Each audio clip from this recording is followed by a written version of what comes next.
ಎಲ್ಲರಿಗೂ ನಮಸ್ಕಾರ. ನನ್ನ ಹೆಸರು ಸಿದ್ದೇಶ್ ಹುಲಿಬಳ್ಳಿ ಅಂತ.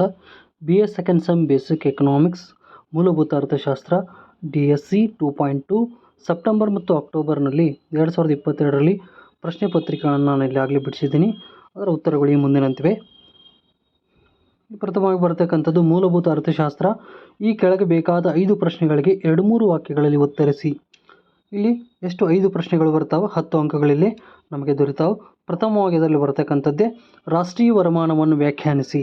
ರಾಷ್ಟ್ರೀಯ ವರಮಾನ ಅಂದರೆ ಏನು ಎಂಬುದರಲ್ಲಿ ನಾವು ವ್ಯಕ್ತಪಡಿಸಬೇಕು. ಒಂದು ರಾಷ್ಟ್ರದಲ್ಲಿ ಒಂದು ವರ್ಷದ ಅವಧಿಯಲ್ಲಿ ಉತ್ಪಾದಿಸಲ್ಪಟ್ಟ ಎಲ್ಲ ಸರಕು ಮತ್ತು ಸೇವೆಗಳ ಅನುರೂಪಿ ಮೌಲ್ಯವನ್ನು ರಾಷ್ಟ್ರೀಯ ವರಮಾನ ಎನ್ನುತ್ತಾರೆ. ಇದು ಪ್ರಥಮವಾಗಿ ಬರತಕ್ಕಂಥದ್ದು ಒಂದು ಪ್ರಶ್ನೆ ಮತ್ತು ಉತ್ತರ. ಎರಡನೇದ್ದು ವ್ಯಾಪಾರಿ ಚಕ್ರದ ಅರ್ಥವನ್ನು ಕೊಡಿರಿ ಅಂತ ಹೇಳಿದ್ದಾರೆ. ಇಲ್ಲಿ ವ್ಯಾಪಾರಿ ಚಕ್ರ ಅಂದ್ರೆ ಆರ್ಥಿಕ ಚಟುವಟಿಕೆಗಳಲ್ಲಾದ ಉತ್ಪಾದನೆ, ಹೂಡಿಕೆ, ಉದ್ಯೋಗಾವಕಾಶಗಳು, ಬೆಲೆಗಳು, ಲಾಭಗಳು, ವೇತನಗಳು, ಬಡ್ಡಿ ಮೊದಲಾದವರಲ್ಲಿ ಸಂಭವಿಸ್ತಕ್ಕಂಥ ಏರಿಳಿತಗಳನ್ನು ವ್ಯಾಪಾರಿ ಚಕ್ರ ಎಂದು ಕರಿತೀವಿ. ಅದೇ ರೀತಿ ಮೂರನೇ ಪ್ರಶ್ನೆ ಬರತಕ್ಕಂಥದ್ದು ಅತಿ ಪ್ರಸರಣ ಎಂದರೇನು? ಅತಿ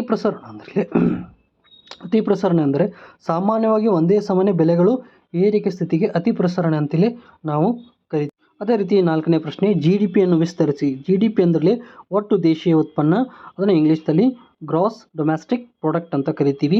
ಅದೇ ರೀತಿ 5ನೇ ಪ್ರಶ್ನೆ ವ್ಯಾಪಾರಿ ಕರಾರುಗಳ ಅರ್ಥವನ್ನು ಕೊಡಿರಿ.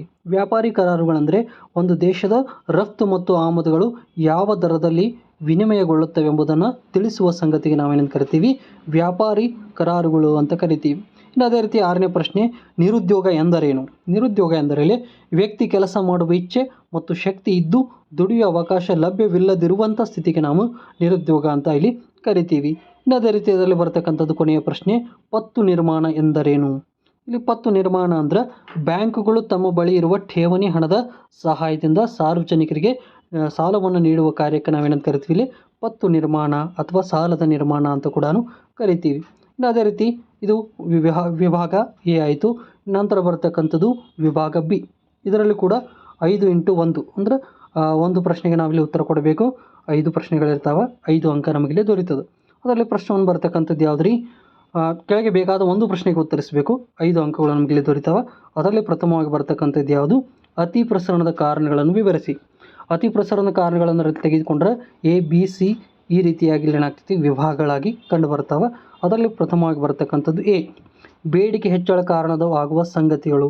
ಅದರಲ್ಲಿ ಬರ್ತಕ್ಕಂಥದ್ದು 1ನೇದು ಹಣದ ಪೂರೈಕೆಯಲ್ಲಿ ಹೆಚ್ಚಳ, 2ನೇದು ವಿನಿಯೋಗಿಸಬಹುದಾದ ಆದಾಯದಲ್ಲಿ ಏರಿಕೆ, 3ನೇದು ಸಾರ್ವಜನಿಕ ವೆಚ್ಚದಲ್ಲಿ ಹೆಚ್ಚಳ, 4ನೇದು ಅನುಭೋಗಿ ವೆಚ್ಚದಲ್ಲಿ ಏರಿಕೆ, 5ನೇದು ಅಗ್ಗದ ಹಣದ ನೀತಿ, 6 ಕಪ್ಪು ಹಣ ಅಂತ ಬರ್ತದೆ. ಇದು ಎ ಭಾಗ ಆಯಿತು.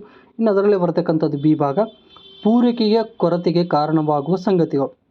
ಇದರಲ್ಲಿ ಪ್ರಥಮವಾಗಿ ಬರ್ತಕ್ಕಂಥದ್ದು ಉತ್ಪಾದನಾಂಗಗಳ ಕೊರತೆ, ಕೈಗಾರಿಕಾ ವಿವಾದಗಳು, 3ನೇದು ನೈಸರ್ಗಿಕ ವಿಪತ್ತುಗಳು, 4ನೇದು ಕೃತಕ ಅಭಾವ, 5ನೇದು ರಫ್ತುಗಳ ಹೆಚ್ಚಳ, 6ನೇದು ಅದೇ ರೀತಿ ಅಂತಾರಾಷ್ಟ್ರೀಯ ಸಂಗತಿಗಳು. ಇದರಲ್ಲಿ ಬರ್ತಕ್ಕಂಥದ್ದು 1ನೇ ಪ್ರಶ್ನೆ ಇದು.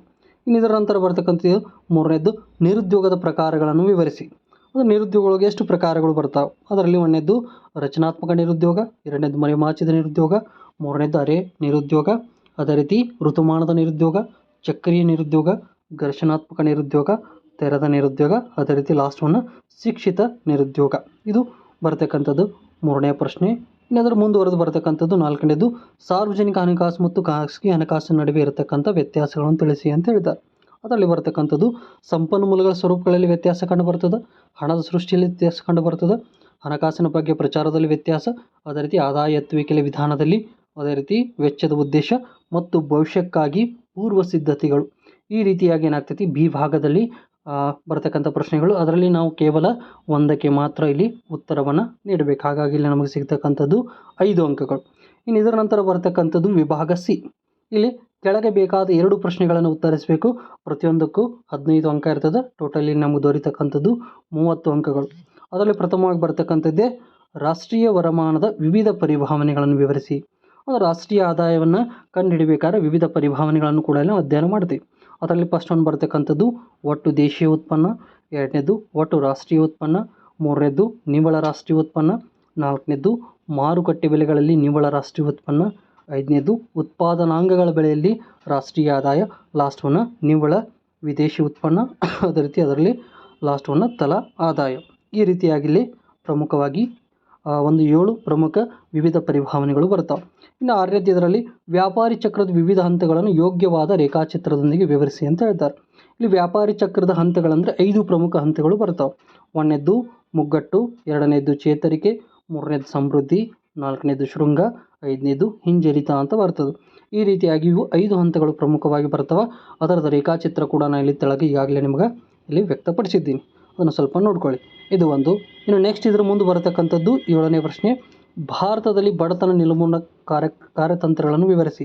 ಅಂದ್ರೆ ಬಡತನ ನಿರ್ಮೂಲನೆ ಮಾಡೋಕೆ ನಮ್ಮ ಭಾರತ ಸರ್ಕಾರದ ಏನೇನು ಕೈಗೊಂಡಿದೆ. 1ನೇದು ಕನಿಷ್ಠ ಅವಶ್ಯಕತೆಗಳ ಕಾರ್ಯಕ್ರಮ ಒಂದು ಬರ್ತದೆ. 2ನೇದು ಪ್ರಾಯೋಗಿಕ ಪೌಷ್ಟಿಕತೆ ಕಾರ್ಯಕ್ರಮ, ಅಂತ್ಯೋದಯ ಅನ್ನ ಯೋಜನೆ, ಅನ್ನಪೂರ್ಣ ಯೋಜನೆ, ಸ್ವರ್ಣ ಜಯಂತಿ ಗ್ರಾಮ ಸ್ವರಾಜ್ಗರ ಯೋಜನೆ, ಜವಾಹರ್ಲಾಲ್ ಗ್ರಾಮ ಸಮೃದ್ಧಿ ಯೋಜನೆ, ಅದೇ ರೀತಿ ಲಾಸ್ಟ್ ಒನ್ ಸಂಪೂರ್ಣ ಗ್ರಾಮೀಣ ರೋಜ್ಗಾರ್ ಯೋಜನೆಗಳಾಗಿ ಕಂಡು ಬರ್ತಾವೆ. ಈ ರೀತಿಯಾಗಿ ಇದು ಬರ್ತದೆ ಸಿ ಭಾಗದಲ್ಲಿ. ಇನ್ನು ನಂತರ ಬರ್ತಕ್ಕಂಥದ್ದು ಲಾಸ್ಟ್ ಒನ್ನು ಡಿ ಭಾಗ. ಇಲ್ಲಿ ಒಂದು ಪ್ರಶ್ನೆಗೆ 15 ಅಂಕ ಇರ್ತದೆ. ಇಲ್ಲಿ ಹಣಕಾಸು ನೀತಿಯ ಉದ್ದೇಶಗಳನ್ನು ವಿವರಿಸಿ ಅಂತ ಕೊಟ್ಟಿದ್ದಾರೆ. ಅಂದರೆ ಹಣಕಾಸು ನೀತಿಯ ಉದ್ದೇಶಗಳು ಯಾವ್ಯಾವ ಬರ್ತಾವೆ.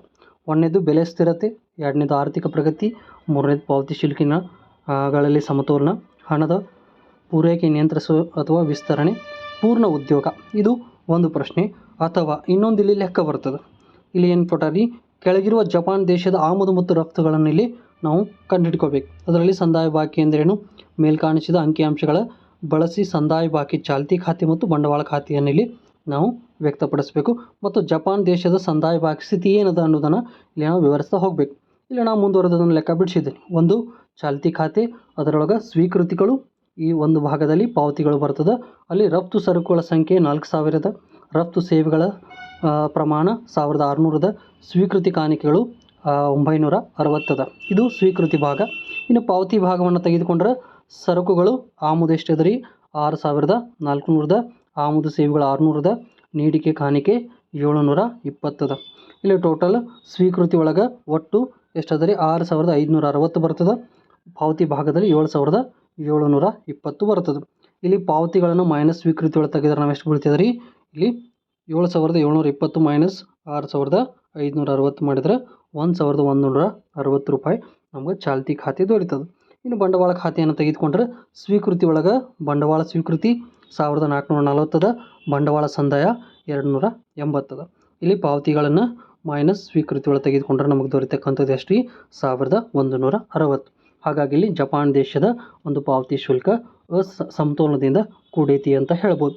ಇಲ್ಲಿವರೆಗೆ ನಾನು ನಿಮಗೆ ತಿಳಿಸಿರ್ತಕ್ಕಂಥದ್ದು ಯಾವ್ದು ರೀ, ಇಲ್ಲಿ ಬರ್ತಕ್ಕಂಥ ಬೇಸಿಕ್ ಎಕನಾಮಿಕ್ಸ್ ಮೂಲಭೂತ ಅರ್ಥಶಾಸ್ತ್ರ ಭಾಗ 2ರ ಒಂದು ಪ್ರಶ್ನೆ ಪತ್ರಿಕೆಗಳದು 2022ರಲ್ಲಿ ನಡೆದಿರತಕ್ಕಂಥ ಒಂದು ಪ್ರಶ್ನೆ ಪತ್ರಿಕೆಗಳನ್ನು ಇಲ್ಲಿವರೆಗೂ ನಿಮ್ಗೆ ನಾನು ಈಗಾಗಲೇ ವಿವರಿಸಿದ್ದೇನೆ. ನನ್ನ ಒಂದು ವಿಡಿಯೋ ನಿಮ್ಗೆ ಇಷ್ಟವಾಗಿದ್ದರೆ ಲೈಕ್ ಕೊಡಿ ಮತ್ತು ಸಬ್ಸ್ಕ್ರೈಬ್ ಮಾಡಿರಿ ಅಂತ ಕೇಳ್ಕೊಳ್ತಾ ತಮ್ಮೆಲ್ಲರಿಗೂ ಧನ್ಯವಾದವನ್ನು ತಿಳಿಸ್ತಾ ನನ್ನ ಒಂದು ವಿಷಯವನ್ನು ಇಲ್ಲಿಗೆ ಮುಕ್ತಾಯಗೊಳಿಸ್ತಾ ಇದ್ದೀನಿ.